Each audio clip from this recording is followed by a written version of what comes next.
અરે મને જાણવું છે સ્ટોરી બિહાઇન્ડ કટકો.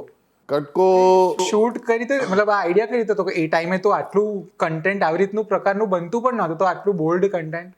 હું છે ને પહેલાં રેડિયોમાં હતો અને એ વખતે પણ રેડિયોમાં જ હતો અને મને ખબર હતી કે ડિજિટલ આગળ વધી રહ્યું છે. યુટ્યુબ પર હું પોતે બહુ બધા વિડીયોઝ ને બધું જોતો હતો અને ગુજરાતીમાં એ વખતે કંઈ હતું નહીં. એટલે ગાળો કોઈ દિવસ પ્લાન એવું નહોતું કર્યું કે આપણે ગાળોવાળો વિડીયો કર્યો એટલે આપણે વાયરલ થઈ જઈશું, આમ એવું નહોતું.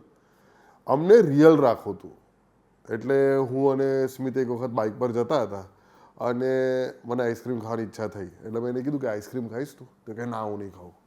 મેં કીધું પછી હું લઈશ તો પછી માંગીશ નહીં. તો કે નહીં ખાવાના, હું તું ખાને તારે ખાવ હોય તો.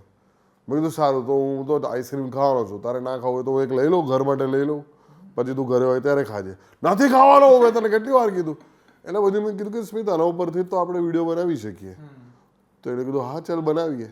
એટલે અમે કટકો એકચ્યુઅલી પછી બેસીને એક ઇમ્પ્રોવાઇઝડ વિડીયો ખાલી એક મોબાઈલ ફોન જેવો કેમેરા મૂકીને અમે શૂટ કરેલો, જેનો વર્ઝન રિલીઝ નથી કર્યું આજ સુધી, પણ એનું એક વર્ઝન છે 5 મિનિટનું. જે હજી રિલીઝ નથી કર્યું, એ જે હતું એના કરતાં વધારેનું વર્ઝન છે. ના એટલે એનાથી એટલું સારું નહોતું પણ એટલું જ ફની હતું એવું કહી શકાય.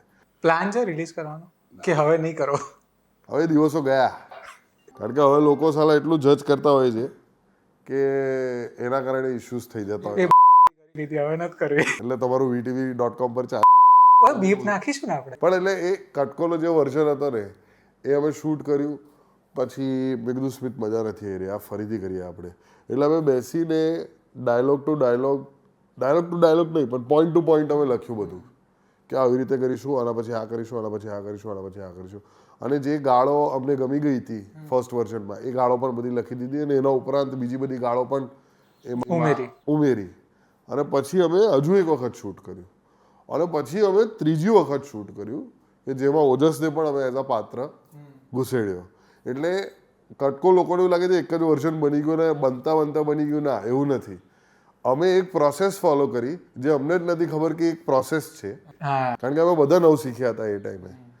અને એ પ્રોસેસના અંદર અમે એકદમ જ ઇન્વોલ્વ થઈ ગયા કે આ મજા આવી રહી છે. આમાં જેટલા લોકોને જ્યારે 2 યારનું શૂટિંગ ચાલતું હતું ને ત્યારે અમે પેલું વર્ઝન જે છે જે રિલીઝ નથી થયું એ પ્રતિક ગાંધી ને દિવ્યાંગને બંનેને બતાવ્યું હતું ઘરે બોલાવીને, અને એ લોકો પેટ પકડીને આળોટીને હસી રહ્યા હતા.